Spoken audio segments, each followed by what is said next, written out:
These documents revealed the scope of the NSA's mass surveillance program. We cannot prevent terrorist attacks or cyber threats without some capability to penetrate digital communications. Others, a massive unit called Tailored Access Operations. I don't need mass surveillance. I need you to break into that guy's computer. Their mission is to get the ungettable. If you want to hack into systems lawfully, the only game in town is the government. Their targets are secret. They are very important at actually tracking down people who are then subsequently killed. And there's almost nothing they can't hack.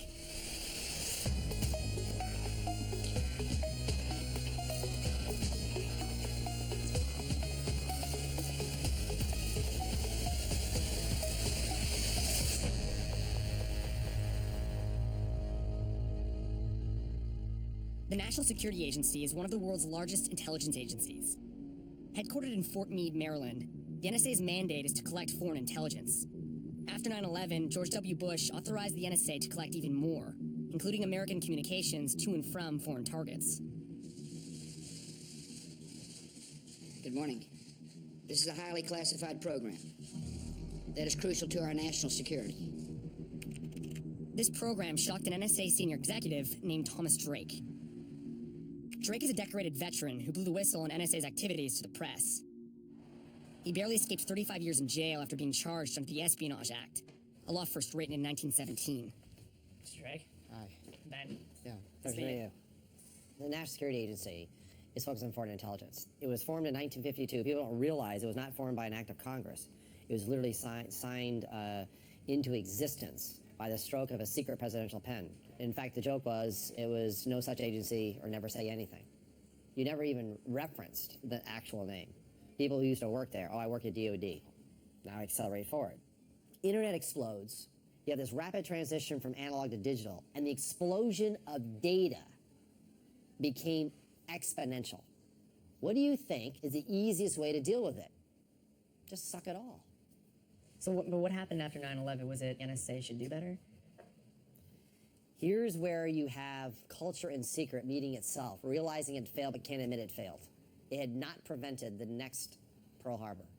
And now NSA is literally unleashed. It's unleashed on an extraordinary scale, a scale we have never seen in U.S. history or the world. All means necessary to confront the threat. Who cares about the Constitution? Who cares about law? Who cares about the rights of U.S. persons? Hey, if you've done nothing wrong, I even heard this, then it should matter. And the mantra was, just get the data. Collect it all so we can know it all. Collect it all so we can know it all. Drake inspired another NSA worker to sound the alarm. This afternoon, the Guardian newspapers revealed the name of their source. In 2013, Edward Snowden leaked tens of thousands of classified NSA documents. The first to get published was a secret court order forcing Verizon to fork over the call data of millions of US customers. The next big leak was a PowerPoint presentation about a program called PRISM. The NSA boasted that PRISM gave them direct access to emails, video chats, and more from some of America's biggest tech companies. The media was obsessed with Snowden and the leaks, but few people noticed information hidden in the documents about a top-secret NSA unit called TAO, or Tailored Access Operations, until the German magazine Der Spiegel revealed more about it than ever before. Jörg Schindler is the magazine's award-winning national security reporter. Yeah, you can call them the highly skilled plumbers of the NSA who are able to get into every sort of pipe. What they are doing is getting the ungettable. They're like the special forces of the NSA, essentially. Yeah, a special hacker force. I mean, the whole NSA is a special force, but those are the highly skilled handymen who create certain kind of tools to infiltrate, manipulate, and sabotage every kind of digital device you might think of. What's the relationship between tailored access operations by the NSA and their mass surveillance? I mean, to explain it easily, I would say that mass surveillance is like going into the ocean with a huge fishing net and to draw everything out with whatever you find. And what the tailored access operation units are doing is like using the harpoon to find special targets and the fishes they really need. So that might be the difference. So that it's like going hand in hand. NTA is pretty good at it. They're extremely good at it, yes. The Snowden leaks revealed more about tailored access operations, but a lot is still unknown. I wanted to talk to someone who knows the NSA from the inside, an Air Force veteran and former NSA exec named John Harbaugh. I'm John Harbaugh. Nice to meet you, John. Please come in. Let's see this place. Route 9B. Yeah. Why that name, by the way? So root is system level access. 9B is hexadecimal for 9/11. So it's a nod to the fact that the next 9/11 event is most likely going to be cyber related. Route 9B, which has defense contracts, aims to hunt and pursue adversaries inside a client's network. This is where we do all of our hunt operations, what we call it, for our clients. So what this is showing you is what the operator sees while they're doing their op, right? So there'll be windows of time where they're actually active inside the client's network, pursuing the adversary. And this was really driven by our experiences in the government space. Does it look like this in Fort Meade? This is better. In your bio, it says something like you were the director of a super elite cyber operation unit. Yeah. So basically what that's about is what we've tried to recreate here. So my time inside the organization, I had the pleasure and the fortune to be asked to run a team of about 8 individuals. And that team was focused on the most challenging problems in cyber. Was that tailored access operations? So you know, there is elements of that space, right? Because if you're in cyber and you do all of cyber, then you're doing all of those types of things. Mm-hmm. And so the bosses could come in and say, we have a significant national event. I need you guys to be able to do this in the next 12 hours.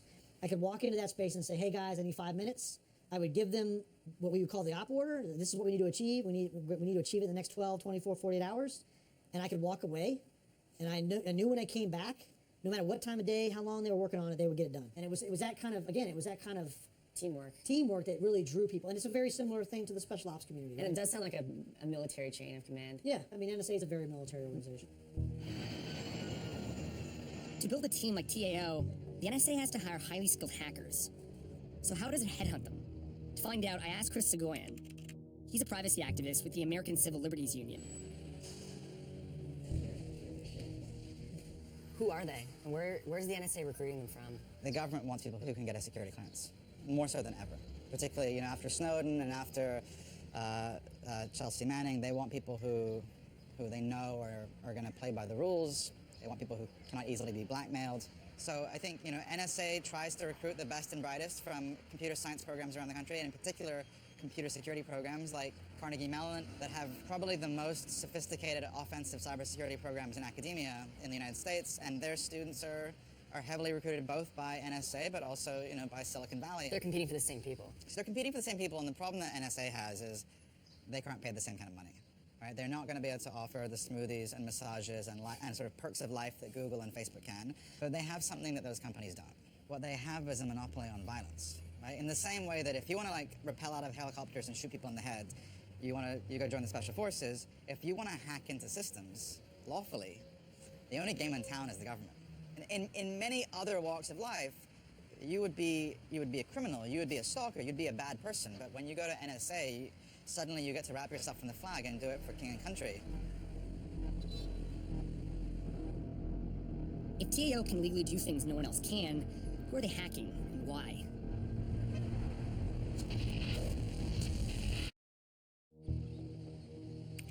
Not much is known about who Tailored Access Operations hacks, but the Snowden leaks revealed one major target: Osama bin Laden. TAO hacked into the mobile phones of al-Qaeda operatives in the hunt for bin Laden, as reported by the Washington Post. The unit's work also led to the capture of 40 insurgents in Afghanistan.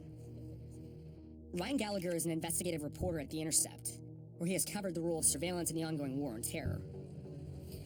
How did TAO and how does TAO fit into the war on terror? Well, they're very important. I mean, people don't necessarily think of surveillance even as a thing being integral to what the military's doing on the ground, but it is. It's absolutely vital. What the tailored access guys are doing, for instance, is because they're so skilled at actually, you know, breaking into systems and going after like what they would refer to as hard targets, people who are elusive or, you know, skilled at like dodging surveillance. They are very important at actually tracking down people who are then subsequently killed or captured. In past years, probably rendered through the black sites program that was going on through the Bush administration. So they're very entwined with these physical kind of kinetic, they call it, operations on the ground. So are they basically the commandos of the NSA? You could put it like that, yeah. I mean, they're kind of, it's maybe sort of glorifying them a little bit, but I mean, essentially these guys are just sort of like geeky nerds, but they do kind of do that sort of commando type role. They're facilitating military operations on the ground by hacking into targets. They're actually directly, able to track people who are then like killed in, say, a drone strike. So what they do, yeah, it is like kind of commando work, but they are also, providing assistance on the ground to real commando types who are out there trying to kill people. In the hunt for bin Laden, TAO reportedly used what the unit calls implants, spy devices installed in mobile phones or other hardware. Implants are just some of the tools that appear in a leaked document called the Ant Catalog, which lists other spy gear at TAO's disposal. Security researchers Michael Osman, Joe Fitzpatrick, and Dean Pierce decided to build some of these spy tools themselves. The media kind of saw it and reported on bits and pieces of it and said, oh, look at this thing, this is magic. And I think all of us looked at it and said, oh, yeah, I know how to do that. Yeah, I know how to do that. Joe recreated a graphics card that can see what's running on a computer's active memory. And Dean rigged a phone so it picks up the mobile traffic in the area. Mike reproduced RageMaster, a tiny chip implanted in a computer video cable to reflect information via radar. When this is installed, I can point one antenna at it, and that's transmitting a signal, and then my other antenna is also pointed at it, and it's receiving a reflection. By measuring that reflection, I can, on my laptop, recover the information that's going over the cable. And what I get is a video image, a screen image, from the target computer system. And this is an example of something where an implant is required. Getting an implant into a piece of hardware, like a video cable, requires physical access. But planting bugs into terrorist cell phones isn't the only thing TAO does. Some of their activity has jeopardized internet security at large. One Snowden leak shows how TAO found a vulnerability, a software bug, in Mozilla Firefox. TAO used the bug to try to identify some users also running an anonymizing software called Tor. Not only did TAO need to be able to monitor and hijack internet traffic to pull off its attack, but hundreds of millions of Firefox users were left vulnerable to the software bug, which has since been patched. Claudia? How are you? Hacker Claudio Guarnieri has helped expose TAO's activities. That's right. I met him in an old Stasi surveillance tower that still stands in what used to be Soviet-controlled East Berlin. A lot of the mass surveillance and bulk collection capability of the NSA is empowered by some of the break-ins that TAO is able to do. For example, they would ask TAO to break into some core parts of the internet infrastructure, of the whole global backbone. From an internet structure perspective, when you connect from Germany to Google, you move through a number of hubs, 10, 15 nodes that relay your message from Berlin to Hamburg and Frankfurt, and then to, who knows, Netherlands, wherever the cables are. If the NSA is able to break into any one of these points, then they're able to see you communicating with Google. When they're able to observe that, they're also able to hijack it. So pretend like you're getting a response from Google, while instead you're getting a response from the NSA. None of this comes cheap. Claudio and I went inside to look through a Snowden leak known as the Black Budget.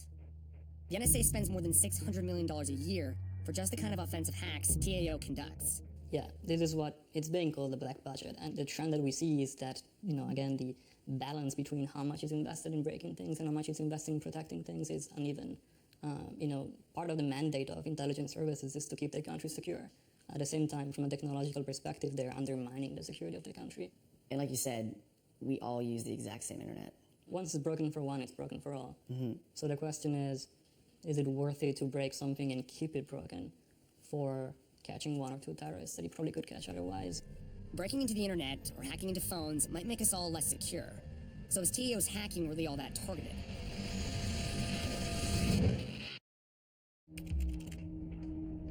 To find out more about who TAO targets, I met up with Robert M. Lee. He'd been out of the military for only a week. He was an Air Force cyber officer and also worked for an intelligence agency. He won't confirm or deny that's the NSA. Okay. How did you get into being a hacker? So, the Air Force has a wonderful program where it volunteers you to do shit. And I joined the Air Force, said, here I am, Lord, what would you like me to do? And they said, go be a cyber guy. So if you were to take Snowden slides, completely seriously. You'd think that it's all mass surveillance. I actually, for the first time, ended up seeing slides that I had actually seen before in real life. I was like, holy shit, like, I've seen these ones. But once you bring something into the intelligence community, you don't delete files. Like, everything is stored. And so there was some files that, like, get translated out like they're truth, and they were just remnants of product pitches or something like that. And so I think that you can't take all the slides seriously. We also know that there is something called TAO in the NSA. What is that team? Like, what do they do? Yeah, so I think when you look at TAO, that's actually the thing that I think most of the community should be cool with, right? So I'm actually a huge privacy advocate. I hate it, and ironically enough, I hate the idea of any sort of mass surveillance. From a perspective of TAO or whoever would be breaking into those networks, that's targeted, retained intelligence. And so privacy advocates should actually enjoy that. They should say, hey, mass surveillance sucks. We need more targeted surveillance. We need more targeted. If you're going to do intelligence, do the kind that you put resources into and have to think about and have to prioritize your own efforts. It's not going to be some dissident or accidentally picking up somebody else's communications. So who are TAO's targets? I don't know exactly their targets, right? I wouldn't be able to speak about it anyway, but I would say that it would be asinine to assume that anything in our national policy of interest isn't one of their targets, right? So if we say, if the president says global terrorism is something we're concerned with, well then TAO is not doing their job. Like, the government is not doing their job if they don't go after it. Anything that the president wakes up in the morning and says, hey, this is important to me, anybody in the government who's not supporting his needs is not doing their job. So I would just, off virtue of that, say that TAO has to be doing that stuff, or they're incompetent and they're wasting taxpayer money. So you can't have it both ways. Rob made a pretty convincing case for the so-called targeted surveillance TAO conducts, but investigative reporter Ryan Gallagher disagrees. He says the problem is that the unit's methods aren't as targeted as they seem. TAO is doing some of the most aggressive work that NSA does. The traditional eavesdropping, where they're listening in on a phone call just by like wiretapping a cable, which they call kind of passive surveillance, that's actually becoming almost secondary now to the active surveillance, they call it, which is attacking and hacking systems.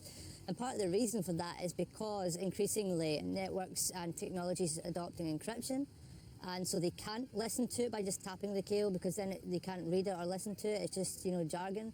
Going forward, especially with this sort of boom in encryption, you're going to see more and more of these hacking attacks, to the point that there may come a stage in the future where it is described as a mass surveillance kind of technique. TAO's hacking skills may be in higher demand than ever before. And while the group goes after terrorists, that's not all they do.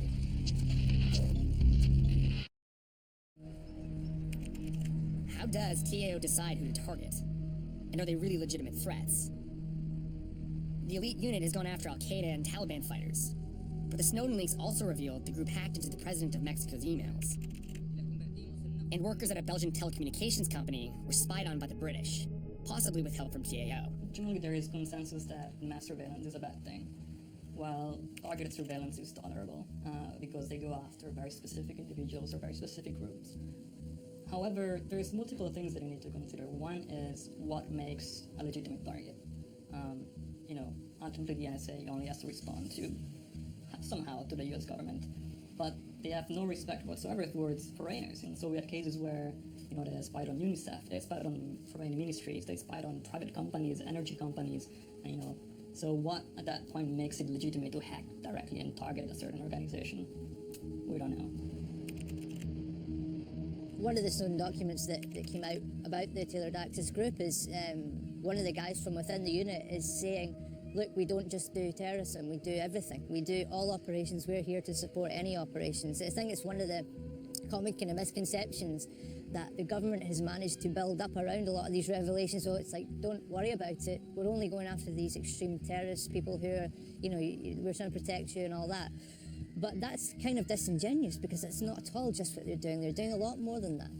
Ultimately, it seems TAO may be just one more tool in the NSA's mass surveillance arsenal. What happens in a mass surveillance regime, you sweep up essentially everybody. Everybody, by definition, becomes a target, which means there's no target. The problem is that when you do this in secret and you protect your secret powers, this usually doesn't end well in terms of history. It just doesn't. In 1984, the extraordinary George Orwell novel, the only place Winston, the only place he could go to, out of sight, was in the corner, because that's where the surveillance cameras couldn't reach, which meant what? They knew where he was. And remember, people forget, even in 1984, he didn't prevail. He basically cried uncle. You can't fight them, Can't beat them, join them. You're a whistleblower. You cried uncle to some extent, or you cried out. Yeah. Do you think it was worth it? Yeah. History was at stake. We know the NSA's elite hacking unit has helped capture terrorists, but they've also targeted friendly nation states. So who else have they gone after? For now, much of TAO's work remains shrouded in secrecy. But privacy activists, whistleblowers, and others aren't giving up on the fight to know more, and to live surveillance-free.